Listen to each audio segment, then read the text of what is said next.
முதல்ல சொரியாசிஸ் அப்படின்றது உடல் முழுக்க அரிப்பு இருக்கும். இந்த பாதிப்பு இருக்கிறவங்களுக்கு பாத்தீங்கன்னா சருமம் சிவந்து ரெட்னஸ் அதிகமா காணப்படும். அதே மாதிரி தோல் உரிதல் அதிகமா இருக்கும். மீன் செதில் எப்படி இருக்கும் அதே மாதிரி தோல் உரிந்து அந்த தோல் கொட்டுறதும் கண் கூட பார்க்க முடியும். இந்த சொரியாசிஸ் நோய் பாதிப்பு இருக்கிறவங்களுக்கு வெட்பாலை அப்படின்றது மிக சிறந்த ஒரு மூலிகையா இருக்கும். நல்ல ஒரு கருமை நிறத்துக்கு இந்த எண்ணெய் மாறி இருக்கும்.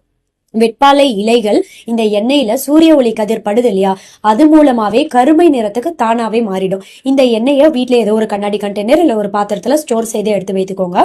சொரியாசிஸ் நோய் பாதிப்பு யாருக்காவது இருக்கு, உடல் முழுக்க அரிப்பு இருக்கு, இல்ல பொதுவாவே சொரியாசிஸ்னு எல்லாமே எக்ஸிமா, சொறி, சிரங்கு, படை, தேமல் இது மாதிரியான பாதிப்பு சருமம் சம்பந்தப்பட்ட எந்த ஒரு நோய் பாதிப்பா இருந்தாலும் சரி, இந்த எண்ணெயை தொடர்ச்சியா ஒரு நாளைக்கு ஒரு தடவை உடல்ல எங்க இருக்கோ அந்த பாதிப்பு அந்த இடத்துல மட்டும் தேய்த்துட்டே வந்தீங்க அப்படின்னாலே சீக்கிரமே சொரியாசிஸ் நோய் பாதிப்போட தீவிரம் ரொம்ப சீக்கிரமே குறையறதும் நாளடைவுல உங்களுக்கு நல்லாவே தெரியும். அதுல சொரியாசிஸ்ல நிறைய வகைகள் இருக்கு.